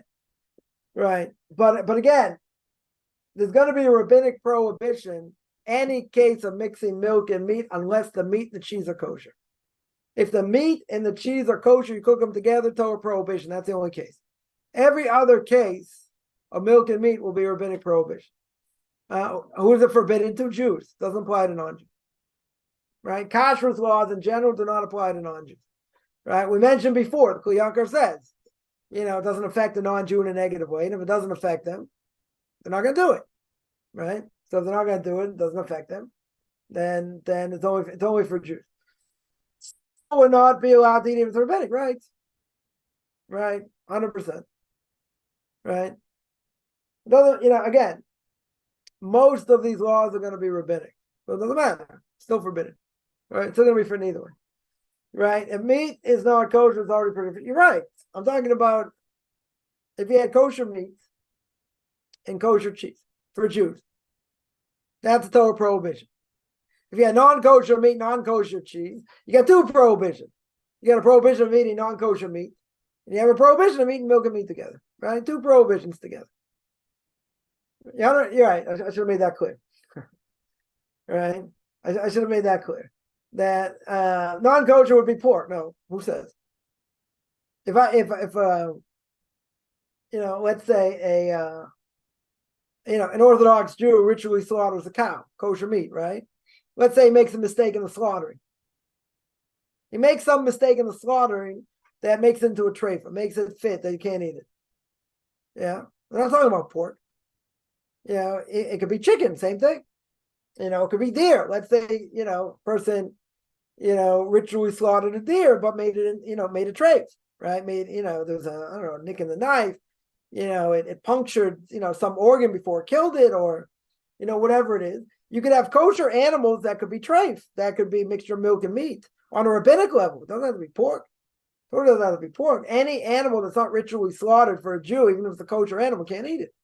There's no possible way to eat it, right? Whether it's a cow, whether it's a bull, whether it's, veal, whether it's, whether it's chicken, any of these things, if they're not ritually slaughtered, you can't eat it. You can't eat it. Or let's say about the ritually slaughtered, you get the knife just about in, and the animal dies. The cow has a heart attack. Can I eat it? Can't eat it. Even if you ritually slaughtered afterwards, it died before, you can't eat it. So it's not just talking about pork. It's talking about something that is ritually slaughtered, made treif when it's slaughtered. Or cheese made from pork. No, again, it can be cheese and meat. It doesn't have to be pork. It could be any animal that a Jew's allowed to eat. Again, it could be a cow. It could be veal, even though a lot of people probably won't eat veal just the way it's kept in general. But you have different types of chickens a person could eat, right? There are plenty of things. So that doesn't necessarily have to be pork. But in any case, outside of meat, chicken and milk or chicken and cheese, whatever it's going to be, like KFC, that's going to be rabbinic prohibition. For sure, rabbinic prohibition. But for a Jew, it'd also be a Torah prohibition that the animal's treif. Can't eat it. You can't eat the chicken anyway, right? It's not kosher. So if it's not kosher chicken, I got two prohibitions. I got mixture of milk and meat and a rabbinic prohibition. I got Torah prohibition, not allowed to eat chicken that's not kosher. And that we hold affects a Jew in a way it does not affect a non-Jew, right? And that we mentioned, that we spoke about before. I thought I mentioned what I said about science. Forgot to mention this, right? That ever-evolving, most past scientific facts been subsequently disproved by later science.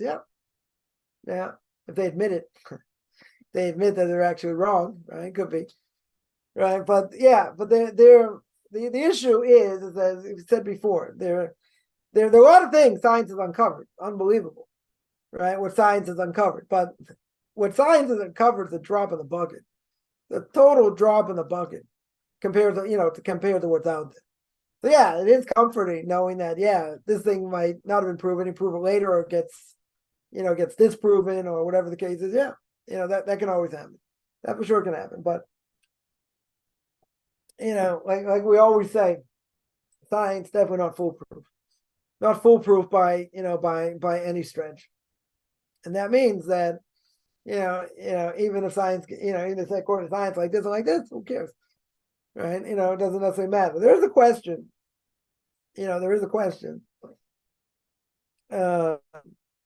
Sometimes certain things in science, may contradict Torah. In other words, the rabbis say something about a certain animal, a certain bug, or whatever, and we know that according to science, it's not true. So what do we say? So what do we say? Now, could be there are few answers. Also depends what it is, but in general, one answer is that the time of the rabbis when they said certain things, especially about science, could be it was true back then, doesn't apply now. Things could have changed, or they could have been talking in general terms and not necessarily been world experts in science either. There's a book, I forget what it's called. Let me see here. One second. There's a book. It's called Torah, Chazal, and Science. Let me put it up here.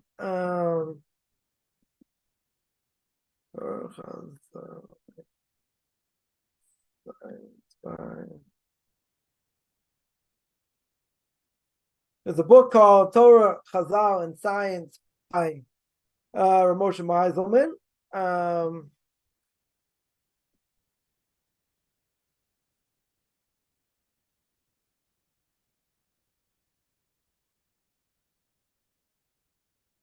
It's on Amazon. Anyone can get it. It's on Amazon.com. It's he basically is a brilliant scientist. I think he actually taught at MIT at one time. He whatever. He's at a yeshiva here called Torah Moshe, or as it's called, Tomo. Big rabbinic scholar of of this generation. And he wrote a book. He wrote a book going through different places, in the Gemara that seems to contradict science. And what do you do if you see a contradiction in Torah and science? Right? He wrote this book, I don't even know how many years ago.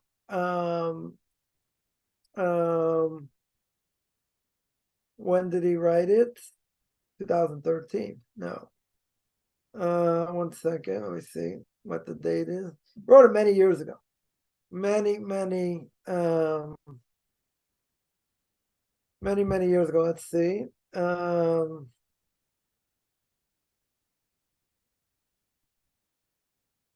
Doesn't say what year. Let's see one other side.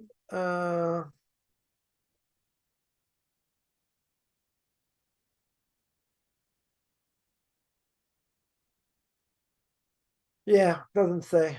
But if I remember, came out in 2013.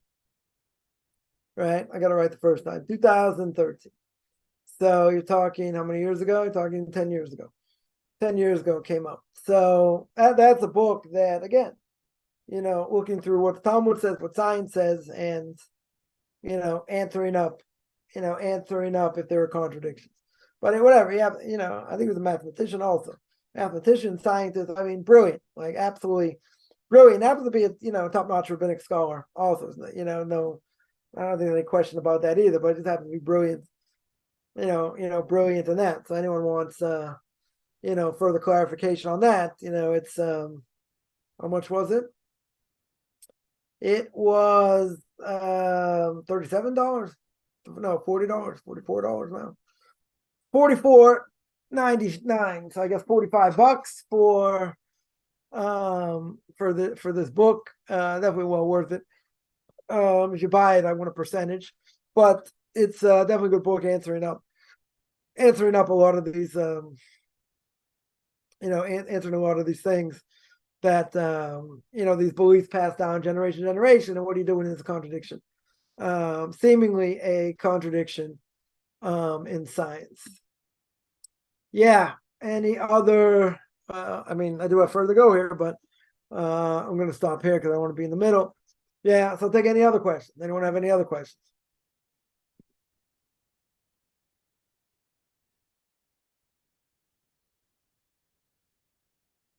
All right. There are no questions. I'm going to sign out. I do this every Sunday, 10 o'clock Eastern Time, 5 o'clock Israel Time. Anyone has any questions, find me on Facebook at Mike Chaim Kaufman, Beyond Orthodox Conversion Judaism.